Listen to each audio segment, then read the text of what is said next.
Good afternoon, everyone. What a great crowd. I'm David Leonhardt from the New York Times. I feel very lucky to be able to talk with these folks up here. We have some people who know something about politics. I understand politics is on people's minds. So at the end, we are going to circle back to politics, but we are not going to start with politics because I fear if we started there, we might never get out of it. The four of us are going to have a conversation, and then we're going to open it up at the end to hear from you all. And we're going to talk about American capitalism and the extent to which it's working or not working. Let me just start by introducing my fellow panelists. Directly to my left is Senator Kay Bailey Hutchinson, who was a senator from Texas for 20 years, correct? And then served as President Trump's ambassador to NATO most recently.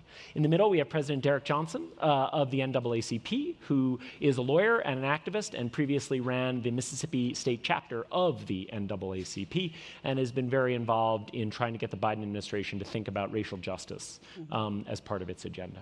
And on the far side, we have Congresswoman Katie Porter, who represents a California district.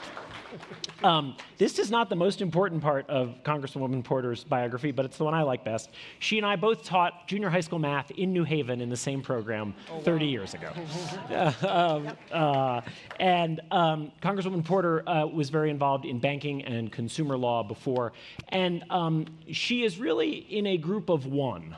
Most of the, not everyone, I'm not talking about people having identical ideas, but most of the other people who have been as forthright and as bold as she has been in the Democratic Party on economic policy represent safely blue areas. Bernie Sanders is in no danger of losing Vermont to a Republican. Elizabeth Warren, AOC, et cetera, represent very blue districts. Congresswoman Porter has 3 times won a swing district with many of the same general ideas. So we want to start by talking about American capitalism. And I'm going to frame this a little bit, which is, I think the evidence is clear that capitalism is the best system we have for lifting mass living standards. Can't think of any other system that has anywhere near capitalism's record for raising mass living standards. But it feels like something about American capitalism isn't working. Income and wealth growth has been very slow for most Americans, particularly those who lack a 4-year college degree over the last 40+ years. If you ask people how they feel about the economy, they're not happy about it. That's not a new phenomenon. They've been unhappy about it for most of the 21st century.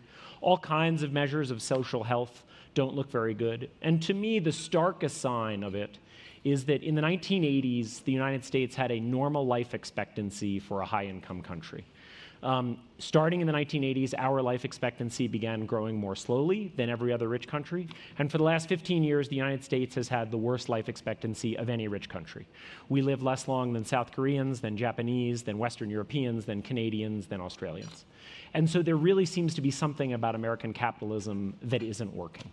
And so let's start there. Senator Hutchinson, when you look at this picture, what do you think about American capitalism isn't delivering the goods to people today? I am an absolute believer in the American experiment that included capitalism, free markets, rule of law. And as you mentioned earlier, I spent almost 4 years living in Belgium, working with Europeans. And you can see the dynamism of our economy that's just different from the way it operates in other parts of the world. Just Europe is where I've just been, but throughout the world, there isn't the dynamism that I think is created by the ability to risk, the celebration of risk and failure and resilience. In America, we promote failing and coming back. In fact, I think every really productive, prominent, successful person has had failure in their lives.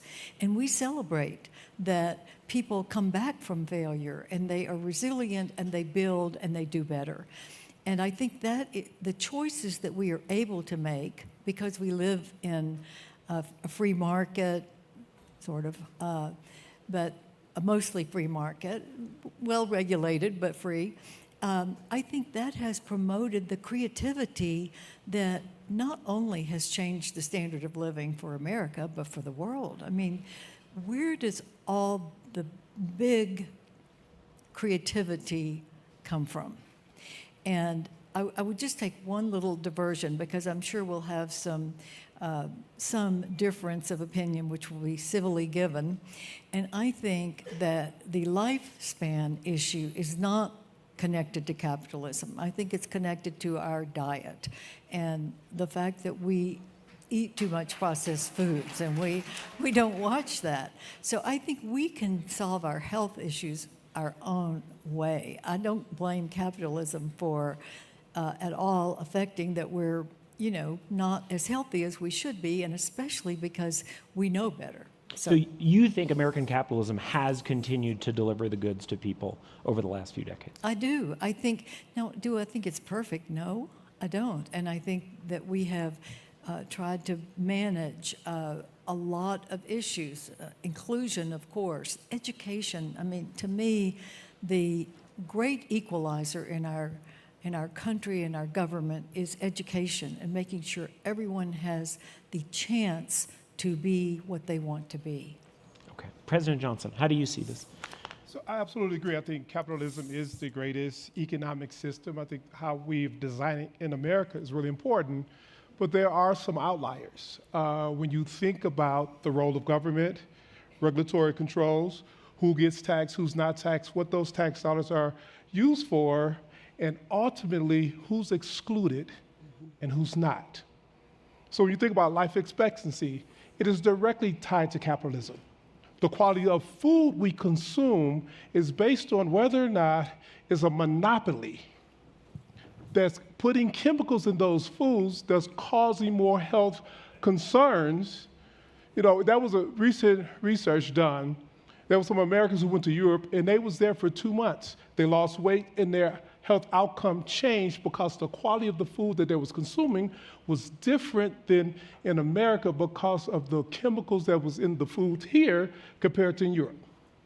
Capitalism within itself is that's the economic system. The democracy and the rules that determine how capital would impact people is the real question that we must wrestle with.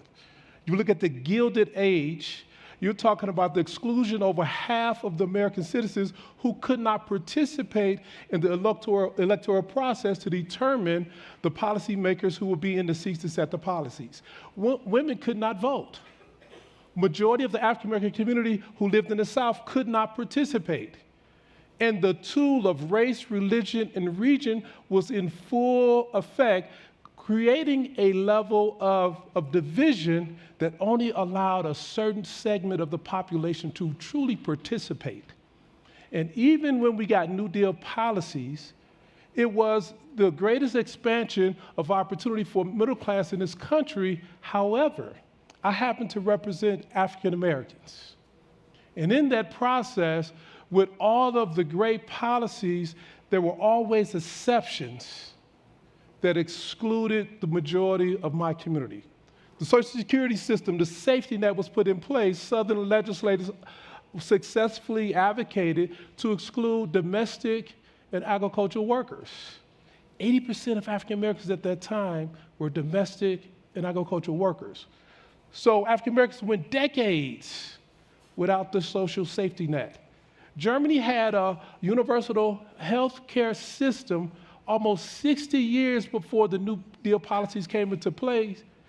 And the reason why we didn't have that is because Southern legislators did not want to open up the hospitals because they were segregated hospitals. And it was only until Great Society policies and the Johnson administration that forced hospitals to integrate. So life expectancy is directly tied to capitalism, but more importantly, it is tied to who makes the decisions around the policymakers who sit in the seats to determine who gets taxed, who's not taxed, what those tax dollars are spent on, and the regulatory controls to ensure that monopolies are not causing all of us to be sick. Congresswoman Porter, when I look at the data, I see the 80s as something of a turning point, whether it's income inequality, wealth inequality, whether it's life expectancy. So many different measures seem to go on a different trajectory then. Do you think that's a reasonable way to think about it historically, and what do you think changed then that have led to some of the issues we have now in American capitalism? I would say the rise of neoliberalism, the idea that all we have to do is unleash the free market and everything will sort itself out, which ignores, as President Johnson said, all of the built-in, baked-in, long-standing structural inequities. So I think where we find ourselves today, which is with a large portion of younger Americans, and it's not just your grandkids or your, if you're my age, your kids. It is people under 40, under 45. This is a generation for whom American capitalism largely hasn't, and I fear won't deliver. Why? Because we have failed to solve the two biggest building blocks of expenses for young families, which are housing and childcare. And I have some more to say about that. But when you people, the Biden campaign and people, Democrats will say, well, the unemployment's low. Why isn't everyone happy? Well, because when you have a job, but you still don't have any opportunity or security, then that's not so great. That's not a good job. So good jobs are not defined in the abstract. They're defined by what those wages purchase. I'm very concerned about our birth rate. Declining as a single mom of 3 kids, I can't really recommend it. It's been hard. Don't tell my kids I said that. But it's been really hard. And I have not had any support, right? And so I think until we address, and I think where we find ourselves on childcare and on housing, by the way, are related to the policy direction and choices that we made in the 1980s because of neoliberalism. This is a really important point, because the fact that Americans are so unhappy about the economy right now is, to me, sort of the central political mystery of what's going on. I don't think it's a mystery. And so inflation has been high, but recently wages have sort of grown with inflation. And by most sort of empirical measures, people are grumpier than they should be. And so you're arguing that you think it's particularly about the cost of housing and the cost of childcare. Home prices have gone up 5 times faster than income since 2008. Yes. That's it, President Biden. There it is. Now, I was really excited at the State of the Union because President Biden talked about housing. He said the word housing, which I haven't heard, and you've sat through a lot of State of the Unions. It wasn't something that typically is mentioned, despite the fact that housing is the single biggest determinant of well-being, of your educational opportunity, of your health, whether you have clean air, whether your kids have a good school. But President Biden's fix was a $10,000 tax credit for first-time homebuyers. Median home price in America today, $420,000. So that's the mismatch. And this is, and whenever I talk about this, including in my Senate campaign, even the other day, I was saying this to a Democrat in Congress, and they said, well, but I don't think the government can really do anything about housing. What a load of malarkey that we have been fed by the entities that benefit from us not thinking that how government can play a big role in setting policy. If you have a 30-year mortgage, you are benefiting from government-set policy. And that is policy that has excluded people who have historically not been homeowners, lower wage workers. So this is, I think, the big thing. Childcare, it costs more than college tuition in more than half of states. You don't have 18 years and 9 months to save for that childcare. You got 9, maybe 8, 7, depending on when you find out. So these are huge, huge, huge problems. If you have 2 children, childcare costs more than your rent. Yes. Okay, so these are the big building blocks. This is something Elizabeth Warren wrote once that I thought was absolutely right. Is she said people don't go bankrupt because of Starbucks. So when you're struggling, you know what you do? You just don't go as often. That's what I do when I'm feeling like, I'm not going to make it to the end of the month. I just tell my kid, no frappuccino, go home, right? But the big stuff, you can't penny pinch your way out of a home that is 10 or 20 times your annual income. Big pieces. That's what we're missing. We're going to go through a bunch of specific kind of issues on how to on what might make the economy work better. I want to ask the senator one question before we do. But just one thought on housing that's so important, which is house prices going up rapidly, of course, are good for older Americans for the most part. I was going to say, right? it's a big generational. It is generational. It is a form of generational inequality. When house prices go up, it's good for old people. And I mean that broadly, like me, and it's bad for young people. No, and this is one of the reasons when we say, why is President Biden struggling with younger voters? This is a big piece of it. So they appreciate the student loan help, but that doesn't give them a house. Senator, you talked a little bit about life expectancy. I just want to make sure before we move on to the solutions, do you think that actually, whether it's income inequality or wealth inequality, that some of the ways the rest of us are talking about it is a little bit misplaced, and that when you look at it, do you think the American economy actually has been delivering on wages and on incomes and on wealth for most Americans over the last few decades? That's such a big general question. I can't say that, first of all, I can't say everything has been done exactly right, but yes, wages have gone up. Inflation obviously has hurt everyone in America, especially middle class and people who are really struggling, talking about the not only housing costs, but childcare costs. Those are real issues. And I think we're in a temporary period, and I think that everyone is trying to bring it back down. But does everyone feel good about the economy? I mean, we keep being told that the economy is really good. No, really, people don't feel that. And I do go to the grocery store, and I'm still shocked at the difference in prices, and it hasn't come down in most instances. And when you say, has it been misplaced?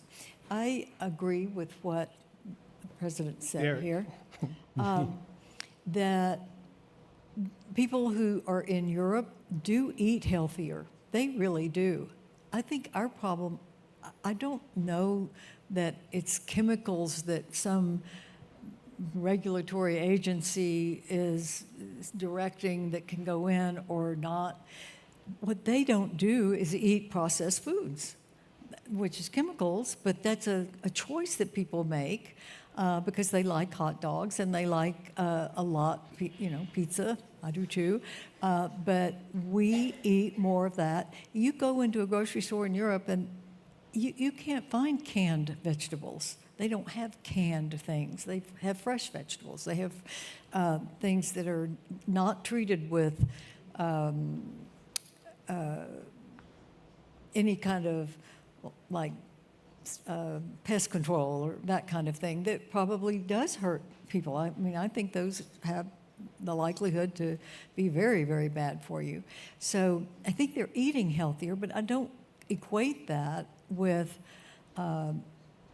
capitalism or any kind of force that's put in that makes food not healthy. I do think there are education programs that we ought to be using. I mean, everyone knows the Mediterranean diet is why people live to be 100.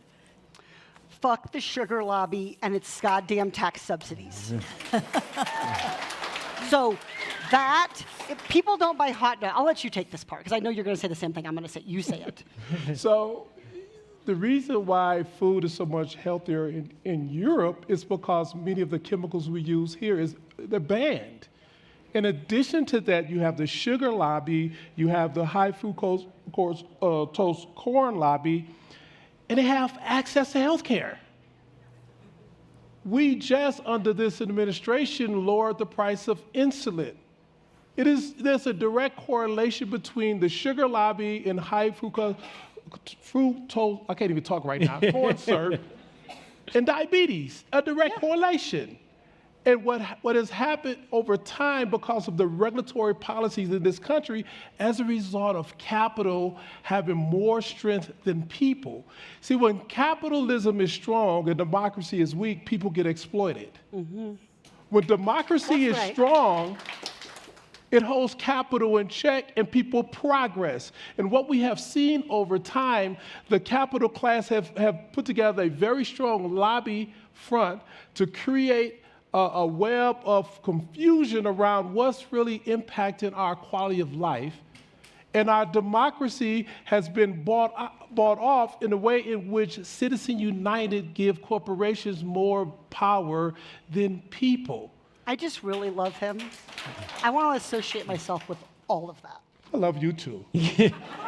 So you guys did a great job of getting us into specifics already. So we've done food. So now let's go through a bunch of other things.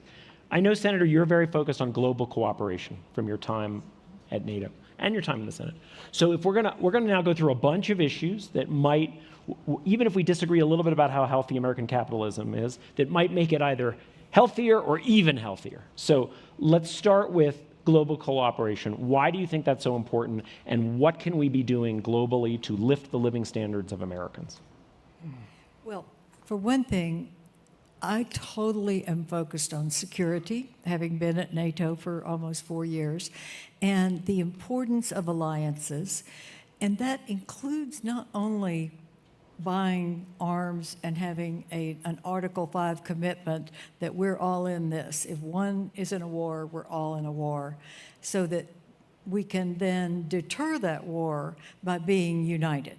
That's what allies do. That's why we have 32 allies with the Article 5 commitment, and then we have 40 partners that are not allies that are in Europe or North America.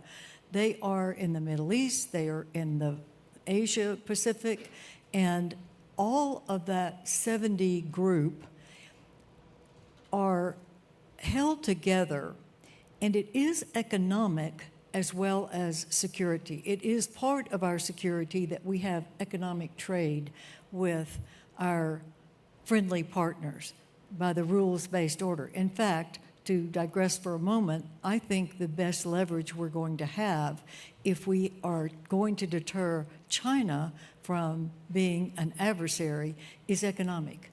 Because if the big democracies and free enterprise Western civilization countries are allied to say to China, live with the rules-based order and we will be friendly competitors. Free and fair trade is what we want.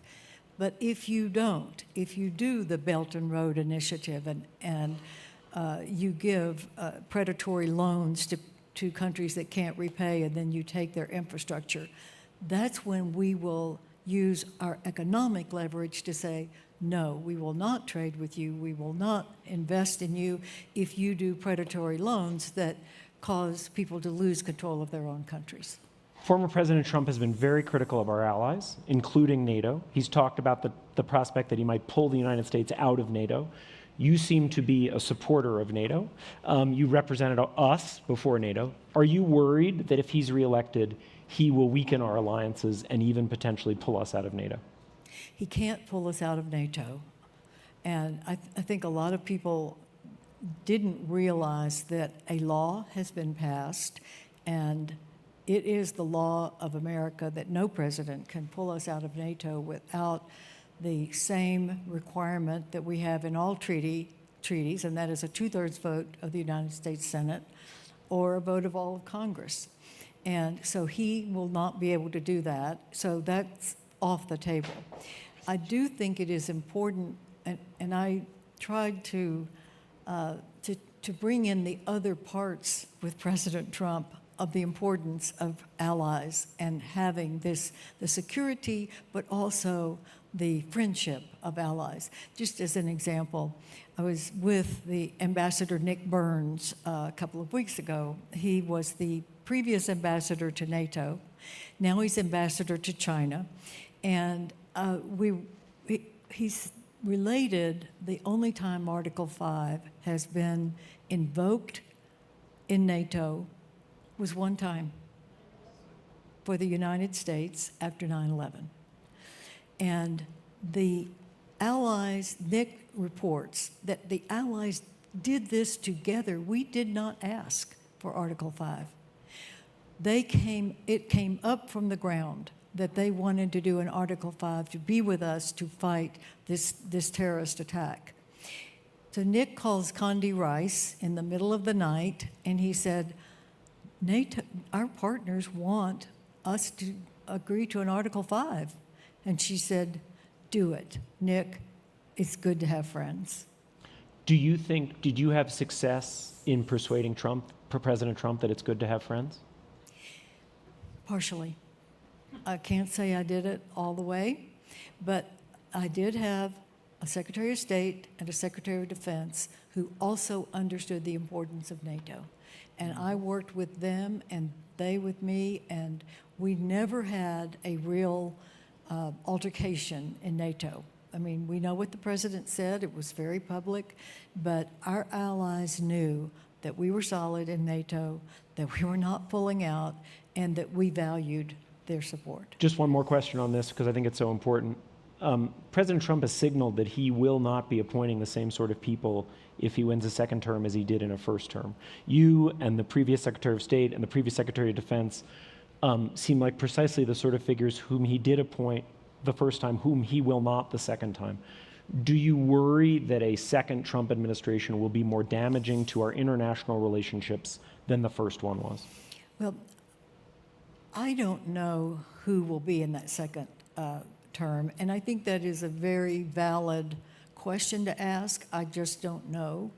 I have found that there, and I found this really with many presidents and prime ministers of countries, they talk a lot for effect, but I could always say, look at what's done, not what's said, and nothing bad was ever done.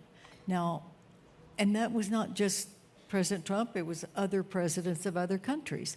And we all understood how you could manage to get unanimous consent on everything, which is what was required.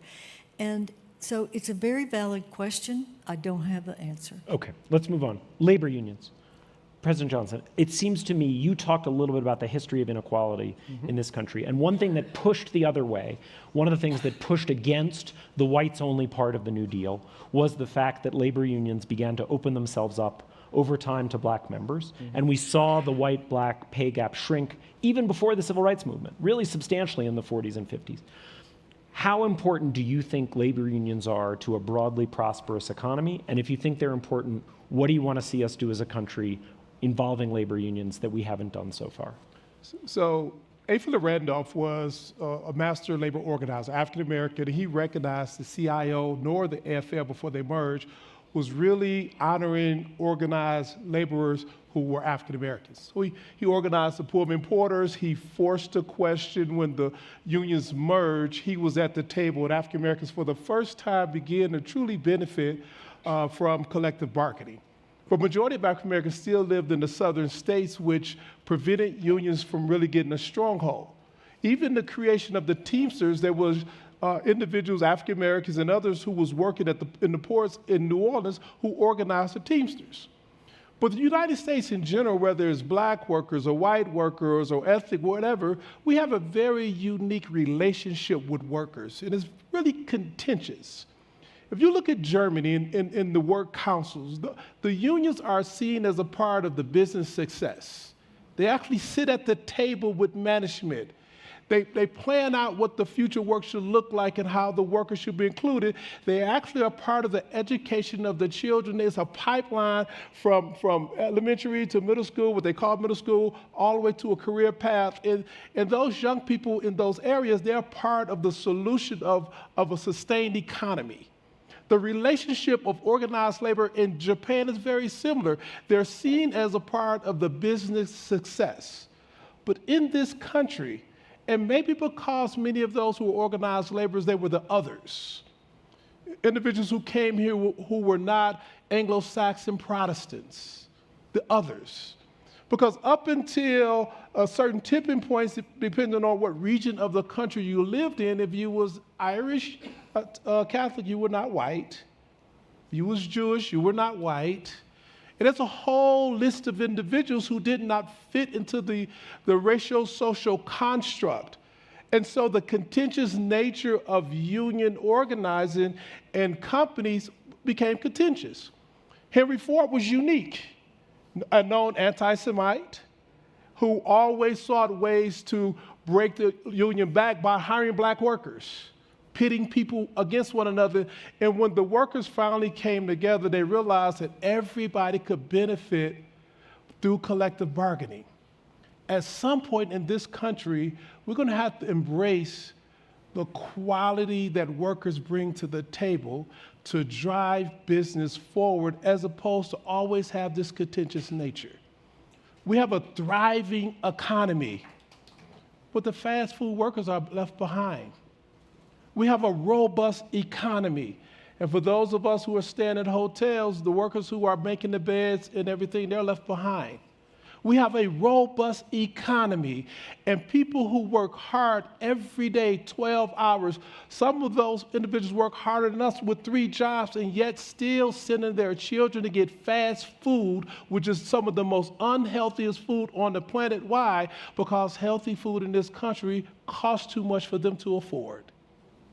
So we have to change the relationship between workers and corporate interests as we begin to map out what is the future of work for all Americans. Congresswoman, you support the PRO Act.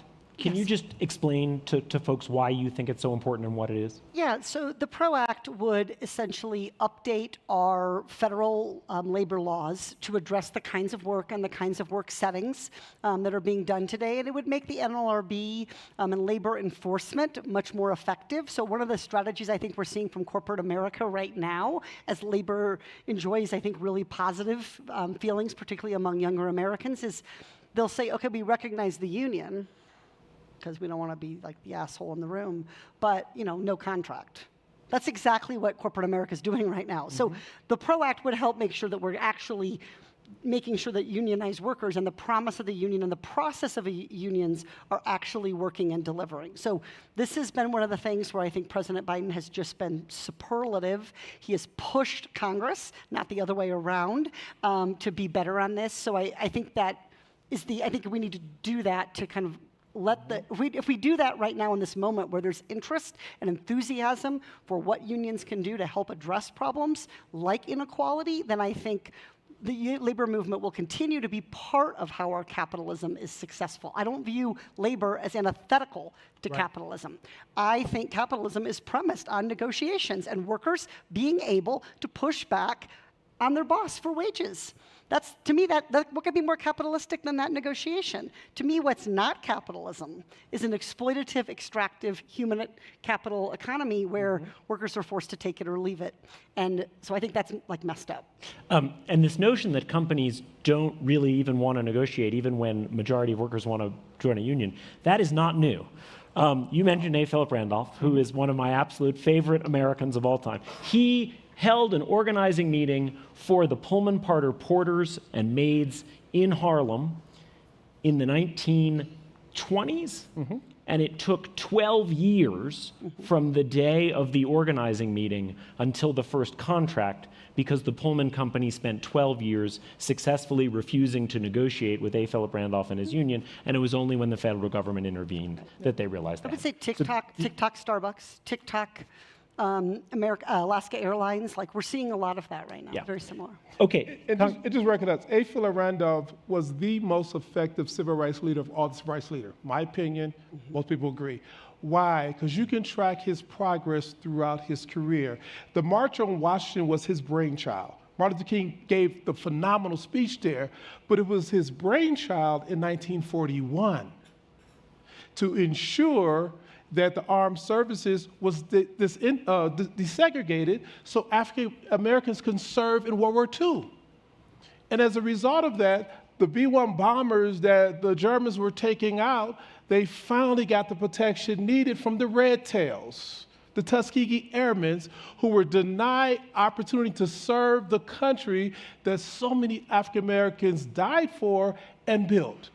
And it was through A. Philip Randolph understanding that African Americans, we are as American as anyone else. We sacrifice as much as any other community, and we believe in the Constitution sometime when the Constitution is denied us. And so as we think about capitalism, the reason why I'm passionate about this, it must extend to all citizens and not just to some citizens. I just want to say I love the Tuskegee Airmen, and I introduced the bill to give them the Congressional Gold Medal. Those are the most valiant, patriotic, fabulous men that ever served in our country. Thank you. I did not ask President Johnson to mention A. Philip Randolph, but since you did, I'm going to give a shameless plug, which is my book is for sale at the Aspen bookstore. Chapter 4 is the story of A. Philip Randolph. Let's talk for a minute about universal basic income, because I think you and I have a slightly different perspective on it. As the senator said, we don't have enough civil disagreement, right? So universal basic income, this idea that's been around a long time, George McGovern campaigned on it. He didn't use that phrase in 1972, which is that we should give all Americans essentially a payment, a floor. My concern is that all of us in this room would get it. It's a very expensive program. It is universal. And that to me, it would be very expensive and it would require us to cut a bunch of our other programs. And I would be much more comfortable with a program like Earned Income Tax Credit, where we say you work and you don't make much money, we're going to really subsidize that work. I know you are much more positive about UBI, so I am queuing you up to argue why I'm wrong. Yeah, so his concerns have validity. Like these are legitimate things to think through. But let's look at how our safety net is functioning right now. It is complex. It is so difficult to navigate. The most needy aren't able to get help that they need. So my favorite example of this is American school districts spend more money each year asking children whether they deserve to be fed than it would cost to have universal free school lunch. So the complexity of even the Earned Income Tax Credit, we have an Earned Income Tax Credit, and then we have like H&R Block sucking it out with refund anticipation loans that we had to crack down on. There is something about the idea of a one pool and empowering people in the finest tradition of capitalism, I would say, empowering people to make decisions about what they most need. And look, I can't fully explain it, but Dave, you will have to admit, the research thus far on universal basic income, which is randomized controlled trials of people who are homeless, of people who have low incomes, shows that it works much better. People who received universal basic income were 12% more likely to be working after they got the universal basic income. They didn't stop them from working, it started them working. Why? They can get a car. They can get some clothes to go to work. They have the ability to do stuff. Homeless people that were given UBI in Denver, they were more likely, had many, many fewer nights in a shelter. So you have to, before you can climb the ladder, you have to have it. And the idea of UBI is to give everyone that ladder. Will everyone climb it? No. The reason I'm in favor of, I am okay with getting rid of some of some of the other programs we have, because I think that we spend way too much administratively on them, and the very most needy people don't get help. With regard to universality, a universal social program is the only way that you have a long-term, stable, politically social program. There's a reason that Medicare, which is universal, is still around, about to have its 85th birthday, and a lot of these other programs are not. So you have to make it universal. So this is, I think, an important way to address wealth inequality. I think it's an important way to address changes in work. Like we may not need as many people hours as we had. And so people may not have a full-time job. We may not have that level of economic employment, but people still have to live. So I understand the concerns about the cost, but I think we have to become more creative. I don't think our current social safety net is working very well, and it's very fractured and very, very expensive. We are running short on time. I just want to say, there are a whole bunch of things I didn't get to, but when you all ask questions, feel free to get to them. Tax increases on the rich, tax increases on the upper middle class, education, border security, immigration reform. So if one of those interests you, feel free to ask about it. I promise before we get to questions, we're going to talk a little bit about the debate. And I just want to ask each of you briefly, do you think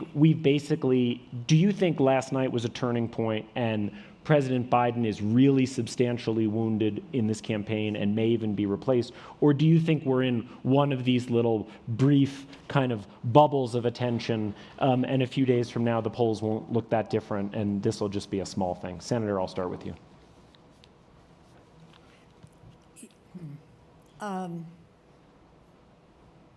You know, I don't know. I don't know. I mean, I think all of us watched it. We can make our own opinions. There has certainly been a lot of attention today, but I don't know whether it is attention for the week or if it was the turning point. He was a longtime colleague of yours. I know. Did it surprise you? It did. It did. What about it did? Well, I really am not comfortable talking about, I don't want to talk about either one of them. I'm trying to stay out. Fair enough. President Johnson, what do you think? Do you think... You're a great diplomat. You went from being a senator to a diplomat. You got it. I got it. The basis performance is half performance, other substance. And for those of us who are close, we are looking for substance more than performance. The concern I have was all of the untruths that were stated. Now, obviously, there was a performance issue. And it could be related to health, could be related to fatigue, could be related to a lot of things, because today it was a difference for performance in North Carolina at a rally. And most people say, wait a minute, where was this guy last night? But for me, I'm looking at substance, track record, and real impact. And we're nonpartisan. And I've always said that this election isn't about candidate A or candidate B. It's whether or not we're going to have a functioning democracy or something less than that. And so if I rest on a nice performance to determine how I will begin to work with our members and African American community, then I may fail leader, because I do understand that January 6th is a real threat to our democracy. I understand in 1 week's time that people were so emboldened to carry out their racialized hate, they went to a Walmart in El Paso, Texas, and had a mass shooting against the Latino community. A few days later, had a mass shooting at a Kroger in Louisville, Kentucky, targeting African Americans, and the very next night went to Pittsburgh for a mass shooting at a synagogue. If that's what we are looking for the next administration to do again, then we are in a bad place as a nation. This is no longer about political party A or political party B. This is something that is a true threat to our national security. Now, somebody said, well, you're taking that too far, but am I? Did we not see the videos? You know, what's the thing? Who are you going to believe, me or your lying eyes? We seen what that past administration did, and we have to be really, really cautious about how we move forward. I get it. Some people want a bigger tax break. They don't want tax break. I get it. But this is not the time for that. This is really about whether or not we're going to have a functioning democracy. Well, let me put this in a pointed way, Congressman. Given those stakes, are you comfortable with the president being the one who is the opponent of Donald Trump? So, I mean, the president is the opponent of Donald Trump. That's where we find ourselves until things change, if they change. So this is where we are. One of the things I would say is that I don't think we should have been as surprised as we apparently all were.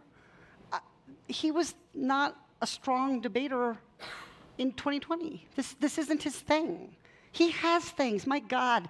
We have never had a president who understood the importance of child care and elder care and the racial effects of addressing and valuing caregiving. This is a president who managed to not crash our economy following COVID. This is a president who actually brought manufacturing jobs back here, didn't just talk about it, which is what every other president in my 50 years on this planet has done. So there's just, I think, a gulf between the deliverables, the policies, which I don't think I think President Biden's the best president we've had in my 50 years. And the debater? No, he's not the best debater in 50 years. And I knew that. I don't know why people didn't know that. I knew that going in. So I guess part of it is I'm not looking at this saying like, gee, did you know that President Biden's in his 80s? Like, I knew that. And so I think I'm looking at, if we're talking about, two things I will say about where we go from here. One, if the president decides that he wants to not run again, I think we need to set ourselves up for a robust exciting, engaging process to find a new nominee. This should not be an anointment. Right. We will lose the momentum and the ability to re-engage disaffected voters, people who are not going to turn out this year. And so I really, if he does decide to step down, I believe it is the American people's choice in some form or fashion, even if it's a convention, through some more kind of extensive democracy process, to choose who the next person is going to be. We have a great bench. Democrats have a great bench. I just can't say enough about it. And so that's one thing. And then the second thing I would say is, be a little careful what you wish for, because we haven't always had presidents who would stand up to antitrust.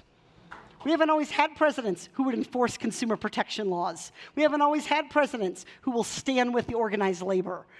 We haven't always had presidents who brought down unemployment. So the policy here, the deliverables, we have never had a stronger candidate. The debater, there's unease, and I understand that. And we have to hold those two things and figure out how we go forward. And be clear, last night out, the first 15 minutes, I was standing with somebody, we're like, ooh, I can't watch this no more. We walked out the room. It was painful. It was painful because what's at stake is more than the normal presidential election. I think we have mics. Do we have mics? Here we go. Right here in the front.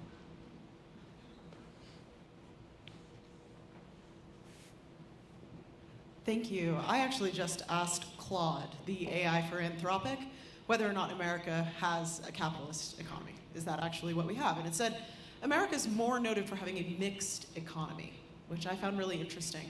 How do we get back to capitalism if we don't have that? I haven't met Claude yet, but tell him I said hello. I think one of the ways we get back to capitalism is we focus on what are the building blocks of opportunity. And that is education, which is something we haven't talked much about, both educational equity and globally, whether we're competing educationally. And the building blocks of capitalism include the ability to save. Yes.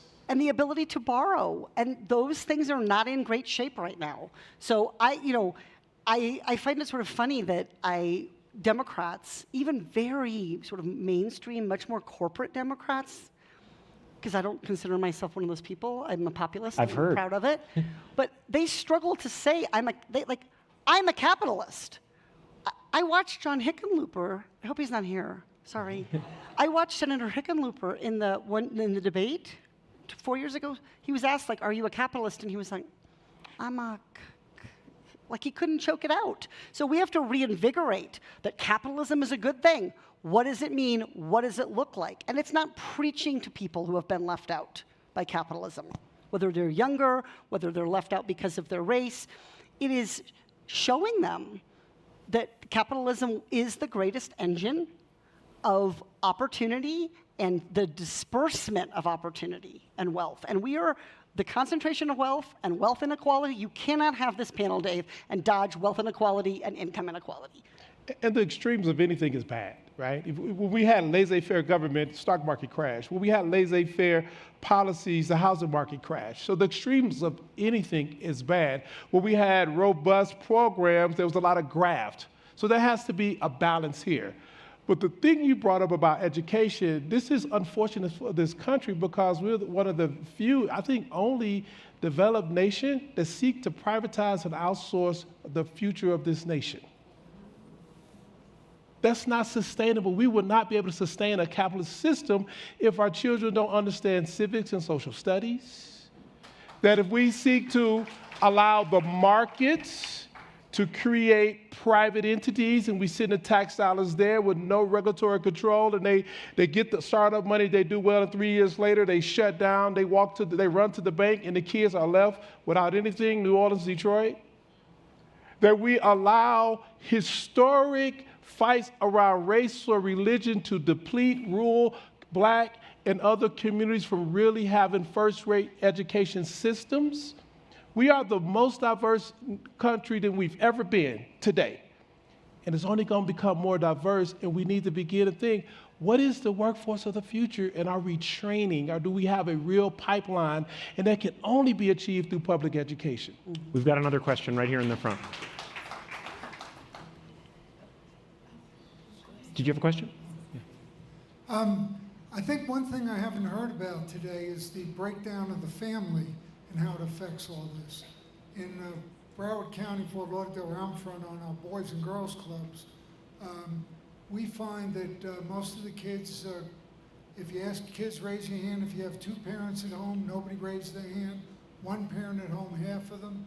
They're being brought up with foster parents, different kids, different relatives, grandmas. And we find that there's a very low high school graduation rate, and we're proud at the Boys and Girls Club that our kids have a 96% high school graduation rate. And we also found out through some of the studies that were done, if a female gets a high school degree and doesn't have a baby till she's 21 and doesn't have a baby till she gets married, she's got a 97% chance of never living in poverty. So are the changes we have in family structure more of a cause or more of an effect of American capitalism and its issues? Open up to any of you. So can I ask one thing? Can you rethink using the phrase the breakdown of family?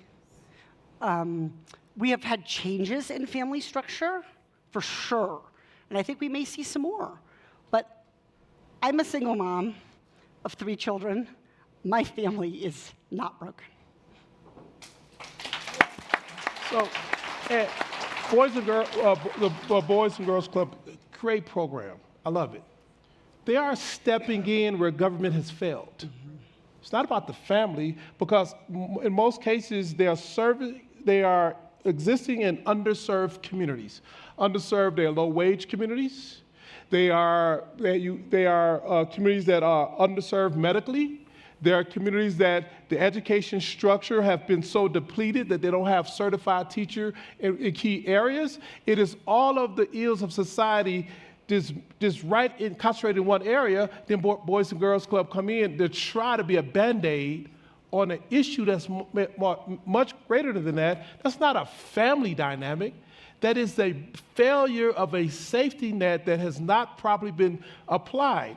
I live in a state where close to $100 million of TANF funds was stolen. Mm-hmm.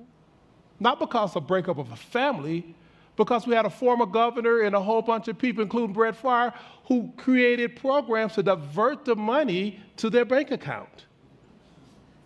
And those families that it should have benefited will show up at the Boys and Girls Club. And we say it's their family, it's their fault, when over here this system and the allocation of monies have been taken from them either through administrative fees in most states, and it never appeared to provide the necessary support. The biggest thing we can do is address the cost of childcare. That's a huge. That for single parents, that is the number one thing. Our current policies today, you mentioned the earned income tax credit, which you're a big fan of. The earned income tax credit, if you're a single parent, the cutoff to qualify is like $100,000. So if you have one child and you're a parent, $100,000. But if that child has 2 parents, those 2 parents can make $200,000 and still get the earned income tax credit. Where is the discount on the Cheerios for the single parent? It's a child tax credit. It costs the same to put a kid who has one parent into an after-school program or to buy them blueberries as it does a kid who has 2 parents. And our tax policy is punitive to single parents. And when I asked the Ways and Means Committee, which is the tax committee in Congress, why is this way? They said, nobody's ever asked us before. Senator, you wanted to get in. I just wanted to say that I relate to what you said. Microphone.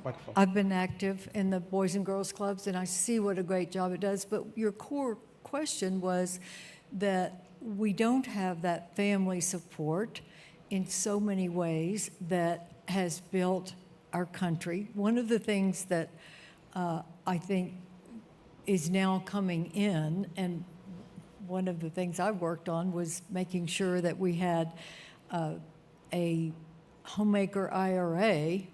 Barbara Mikulski and I passed a bill to do that so that stay-at-home parents, sometimes men, sometimes women, would have the ability to save for a retirement that's secure.